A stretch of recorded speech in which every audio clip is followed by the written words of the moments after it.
Merci, S'il vous plaît. merci Madame la maire, mes chers collègues.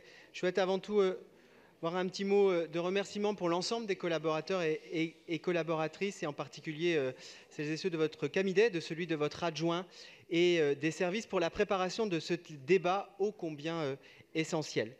D'autant plus essentiel que dans un contexte de péril climatique inédit, nous avons l'immense responsabilité de nous adapter aux conséquences des dégradations accélérées de notre environnement. Si jusque-là nous pouvions encore tergiverser, les scientifiques nous rappellent chaque semaine plus fortement que ce n'est plus possible. Car il nous reste au mieux 10 ans. 10 ans pour répondre à l'urgence climatique et sociale, 10 ans pour nous adapter au réchauffement climatique. Et cela concerne tout particulièrement notre ville, connue dans le monde entier pour son architecture, sa richesse culturelle, sa gastronomie, mais qui reste extrêmement fragile face au dérèglement climatique et qui doit aujourd'hui amplifier en profondeur sa transformation. Car ici se trouve l'enjeu majeur des prochaines années. C'est lui de construire et de mettre en œuvre un nouveau modèle de ville. Un modèle qui repense les liens entre l'urbain et la nature, un modèle qui réinvente sa relation avec les vivants, un modèle qui met l'égalité comme un de ses fondements. C'est cet horizon d'une ville résiliente que nous devons impérativement construire ces prochaines années. Et à ce titre, la baisse pour 2020 de 230 millions d'euros sur les investissements dans le secteur de la transition écologique constitue un très mauvais signal.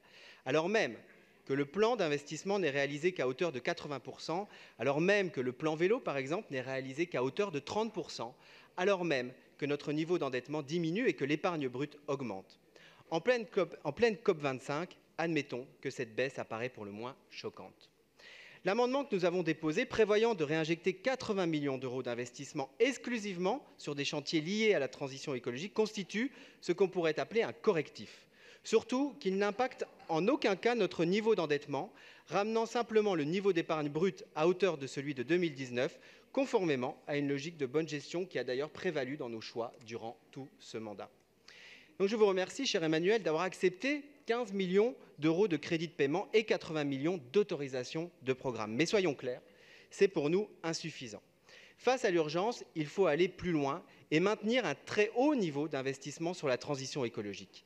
Cette dernière appelle à un niveau d'effort financier très élevé, c'est vrai, qui réinterroge d'ailleurs la question de la dette financière à l'aune de la dette écologique. La seconde sera toujours plus violente et mortifère que la première. C'est une question de responsabilité pour nous et pour les générations futures.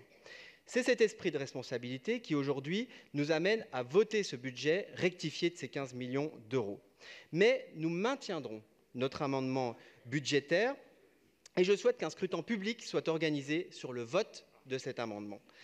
Concernant la demande du groupe 100% Paris, nous acceptons le retrait de l'autorisation de programme sur Réinventer Montparnasse. Et bien sûr, nous voterons le budget de la préfecture de police, comme ça a été indiqué par mes collègues. Je vous remercie. Merci, Monsieur Béliard.